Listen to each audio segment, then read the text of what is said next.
Eh bien salut à tous les potes, c'est Théozinho et bienvenue sur ma chaîne. Le Racing vient de boucler le dossier Isiaga Sylla. Intéressé dès le début du mercato, le dossier était sur le point mort, mais cette piste est clairement devenue une priorité suite aux blessures de Cheick Traoré ainsi que de Charles Bolly. Certains supporters critiquent le choix des dirigeants de sa venue, mais le joueur ne voulait qu'une chose lors de cette intersaison, rejoindre Lens. Cette vidéo sera en 3 parties.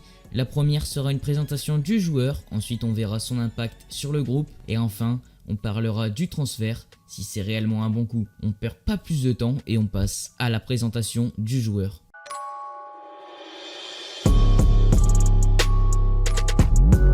Isiaga Sylla est un défenseur gauche international guinéen qui vient en provenance de Toulouse. Ayant joué toutes les rencontres du TFC la saison dernière, il était d'abord le piston gauche d'un système en 5-3-2 d'Alain Casanova, puis a surtout joué défenseur gauche d'une défense à 4. Il sort d'une saison difficile sur le plan personnel et collectif comme tous les joueurs de Toulouse cette année. On en déduit donc ses qualités athlétiques dont son endurance qui est la plus dominante de toutes. Un joueur capable de répéter les efforts avec une bonne mentalité qui s'arrache pour un club. En témoignent ses 8 années pour Toulouse. Meilleur offensivement que défensivement, le joueur s'est montré fragile dans un système à 4 défenseurs. En revanche, il est beaucoup plus à l'aise dans une défense à 3 ou à 5 sur un rôle de piston. Cependant, le joueur a encore des choix qui se discutent. Sur cette touche, face au PSG, le choix de la mettre sur son central est très périlleux.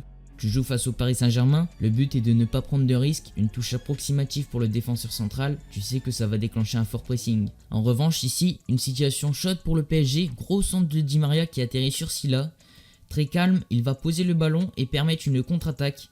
Mais un joueur qui transmet du calme et qui a la lucidité sur une action dangereuse de transmettre un ballon propre pour un attaquant, c'est une belle action et un bon joueur. Je voulais m'attarder sur une dernière occasion qui va se transformer en but pour Paris. Sylla ne regarde pas derrière soi, Sarabia part dans son dos et ça fait but. Maintenant qu'on a vu le profil du joueur, on va s'intéresser à son impact sur le groupe.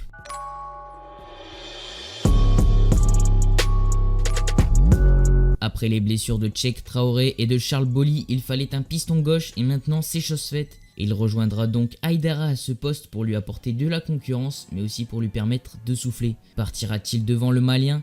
Je ne pense pas. Pour moi, Massadio a un avantage, il est meilleur défensivement que Sylla. Étant donné notre étiquette de promu, on ne prendra pas trop de risques et Franquès privilégiera la solution la plus fiable défensivement. Et je pense que l'avantage est plus pour Aïdara. Maintenant on va donc voir si le transfert est réellement un bon coup.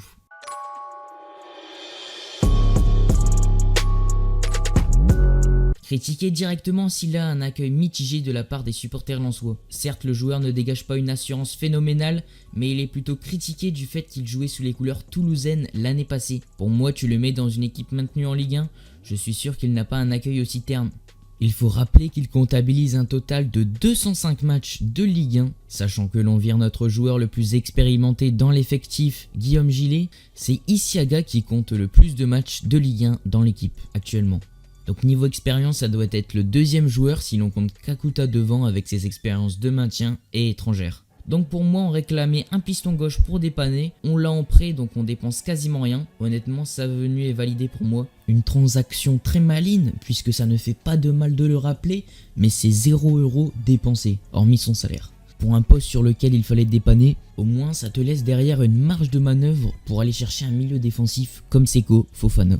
Donc voilà les gars pour cette vidéo, si elle vous a plu n'hésitez pas à vous abonner ou à lâcher un pouce bleu. Moi je vous dis à plus dans une prochaine vidéo. C'était Théozinho, allez, salut!